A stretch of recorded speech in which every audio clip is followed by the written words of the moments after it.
So yun, good morning mga kalingap. Ayan, grabe, haggard tayo. At last isang balik na lang yung karga ko sa sasakyan. At may unload na natin no, yung mga gamit.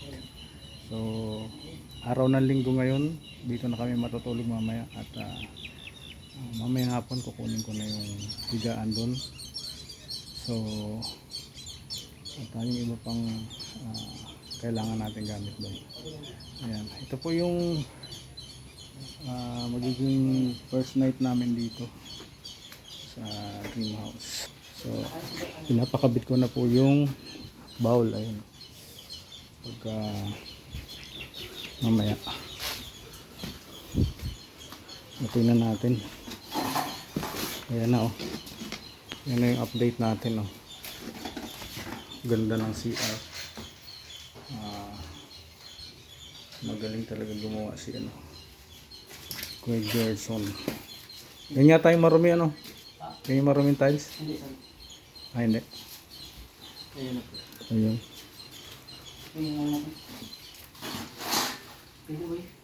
Ay, kakabit niya yung pinto. Ay, oo.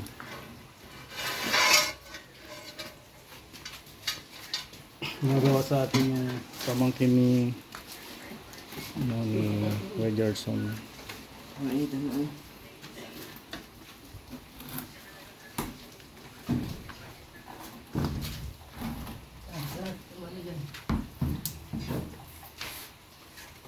Ayan, kinakabit na po yung pinto. Tapos kakabit na mama yung flooring na rin. Napakaganda pong pagkagawa. May niche.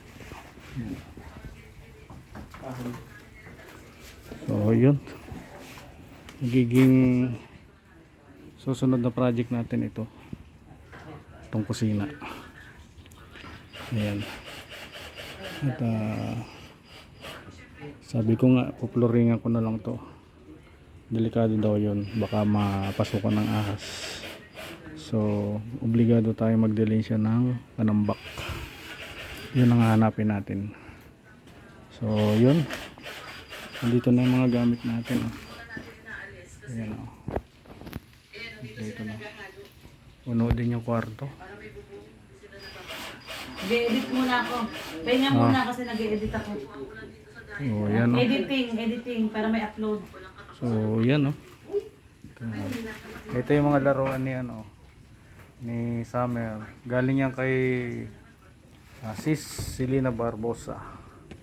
Yan, mga koleksyon namin yan, dalawa. Regalo sa akin ni Selena. Salamat Sis Selena. Sana ibo makabalik ka rito sa Dait at may kwarto ng para sa bisita. So yan maulan pa rin po. At talaga ang paghahakot namin ang paghahakot ko pala ay puspusan. Isang biyahe na lang yan, isang balik na lang ako at natatapos na rin. Linggo ngayon walang gumagawa sa mga kapitbahay natin, pati kay Tupper, kila Rhea walang gumagawa. So sa akin lang dahil pinaparas ko kay Kuya Gerson yung CR kasi schedule namin talaga ngayon maglipat. So ayan kaya hinaharas na niya. So ito bukas tatanggalin ko na tong mga kahoy dito. Ayan, at para gamit natin ng mga kahoy, magagamit natin. So ayun papatakpan ko na yan kasi pumapasok yung ulan. Takpan ko na rin yan bukas. At ayun, basa yung pader. Kailangan talaga mapalitadahan na yan, tapos lalagyan ng waterproofing. So yan po muna yung update at dadagdagan ni Lorne ng konti ito. Ayan kwento mo nga yung nangyari dyan bakit pumasok yung tubig.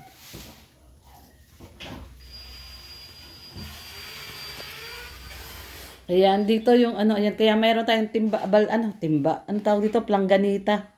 Kasi pumasok po yung tubig dito Hanggang ngayon nga tumutulo pa ayan kung napapansin nyo, ayan May tulo pa siya, oh.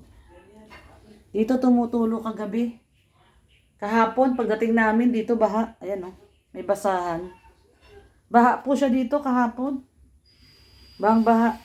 So, ayan, ano po, naglagay ako ng palangganita. Para masalo yung tumutulo dito. Ayan, hanggang ngayon meron pa rin tubig, oh. Ayan, oh. Kung nakikita nyo po yan, yung tubig na yan, oh. Kaya may basahan pa rin dyan hanggang ngayon. Pero hinarangan naman na ni Red doon sa likod, no? Yung nagharang kami doon ng ano. Narangan namin ng, tawag doon, yung, lona. Nilagyan na po namin ng lona. So, ayan, eh.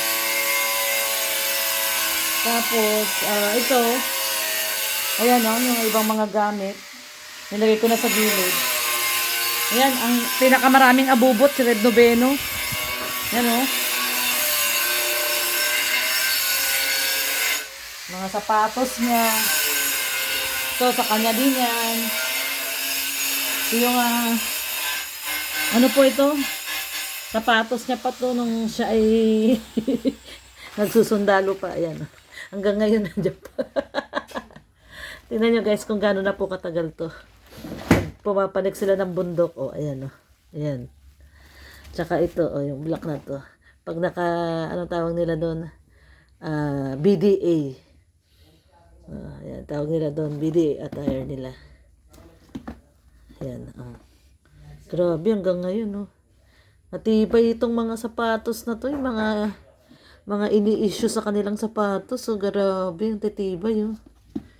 Yung mga ini-issue sa kanila yan eh, yung binibigay sa kanila. Pampanik ng bundok. Hanggang ngayon, ayan, pati itong bag niya na to. So, siya po yung pinakamadaming abubot sa amin dalawa. Ayan, yung bag na yan, sa kanya din yan. Ito, sa kanya din to, Diyos ko. Lahat yan, sa kanya yan. Ang sa akin lang yata dyan, ito, isang plastic na to, ayan. Nilalagyan ko po ng label. Katulad yan, may label yan. Bag and cup. Ayan, para hindi tayo malilito. Ito, mga bag po ito, tsaka cup, yung cup sa ulo. Ayan. Nilagyan ko naman siya ng mga label. Para hindi tayo malilito kung ano yung iaalin natin. Ito, katulad yan guys. Ito, mga bag. Ito lang yata yung plastic ko, tsaka mga damit. Ito, mga bag natin to. Kasi ito lang naman din ang kaligayahan natin, bag. Ayan. So, diba? Ayan, o. Mga bag natin. So, ito, puro bag po ito. Bag and cap yung sa sombrero natin. Ayan. Nilalagyan ko siya ng stop toy sa loob para hindi siya nagtutupi. Yung hindi siya natutupi. Ayan, kaya siya meron siyang stop toy sa loob. Ayan. So, yan lang naman. Karamihan, mga bedsheet mga kumot. Katulad nito, oh. Mga bedsheet, kumot. Yun lang naman karamihan. Hindi ko alam kung, ito, katulad nitong plastic na to, puro bedsheet din to, eh. Yan, puro bedsheet po ito, tsaka kortina. Yan, oh, bedsheet po. Ito yung mga karamihan lang naman nadala namin. Ito, kortina. Ayan, eh. Kortina. Ay, hindi, bedsheet din pala to. Bedsheet din pala to. Puro bedsheet. Nilagyan ko ng mga label, mga sulat-sulat yan eh. Kaso, hindi ko ngayon alam kung saan to ilalagay itong mga to. Baka ilalagay ko muna doon sa kabilang kwarto. Sa kabilang kwarto ko muna siya ilalagay. Basta dito, mga damit lang namin.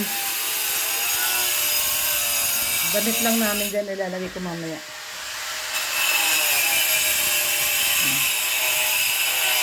Marami kasi talaga akong guys. Marami akong bedsheet. Kasi ang gusto ko talaga kasi yung every week. Every week nagpapalit ng bedsheet. Ayoko ng pinapatagal yung bedsheet. Yung bedsheet nga namin do sa Dugongan, yung bahay namin na alisan namin, kakapalit ko lang ng bedsheet na yun. Tapos ngayon magpapalit uli ako. Kaya marami akong bedsheet tsaka mga ganito kumot. Mga ganitong kumot, oh. Yung makakapal. Ayan. Ayan, puro kumot din yan. Ayan. Yun ang papatong ko doon sa kama. Para masarap higaan. Yung ganito yung quality ng kumot. Kaya, yun, marami. Si Red Noveno, di pa rin nakabit yung CCTV natin, no? Kakabit niya po itong CCTV. Ang ganda po itong CCTV na to. Ano to? 360 degrees to. Itong CCTV na to. Sabi nga ni Red, mas matindi pa daw to sa akin. Mas matindi pa daw sa akin tong CCTV na to eh. Ayan o. Kaya yung kable nito nandun sa kabilang bag. May kable to eh.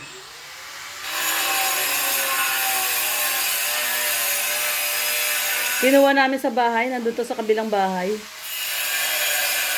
Kinuha ni Red yung mga CCTV dun. Nag-iwan lang siya ng isa. Yung sa likod, iniwan niya. Tsaka sa gilid pala. Dalawa pala yung naiwan dun. Yan. So, ikakabit niya rin yan dyan, dito sa bahay. Okay. Ito, maganda po ito. Umiikot talaga to. 360 degree yan eh. Kaya yung coverage ng buong bahay nyo, kuwang-kuwa. Palibot. Itong CCTV na to. So, ito po yung ating latest update, guys. Wala si Red. Binigay sa akin ni Red yung camera, yung kanyang video kasi, ayun oh, naghahakot pa siya oh. Ewan ko ba kay Red, bakit napakaraming nahakot. Ayan oh. Nandun pa po siya oh. Ayun, naghahakot pa. Ayan oh. Naghahakot pa po siya dun. Kaya, ayan. Tabayanan nyo po ang aming first night dito sa ating dream house. Ito po ang ating latest update. Yung CR po natin ay nilalagyan na nila ng flooring. So sabi ni tatay, kakabit na rin niya ngayon yung toilet bowl. Pag nakabit na daw yung toilet bowl ngayon, tomorrow morning pwede na daw namin gamitin. Eksakto. No, eksakto pag gigising si Red Noveno, laging nahanap niyan trono. So sabi ni Kuya Jerry, bukas daw na umaga pwede nang gamitin yan. So ayan. Ito na pala si Red. Ito na. Ano na yan? Pang ilang hakot na yan? Last na to? Ha? Last na yan? So last hakot. Inabot ako alas 10. Nabot ka na alas 10 sa umaga. So last hakot na pala to. Okay? So ayan guys, maraming pong salamat sa pagsama. O, babay ka na. At Babay po. mamaya na uli update. Lahat po nang tumutulong sa atin dito sa Dream House. Maraming salamat po sa inyo lahat. At sana yung blessing ay ibalik sa inyo ni Lord ng siksik, liglig at umapaw. Yan. God bless. bless sa lahat. God bless. Bye-bye. Okay.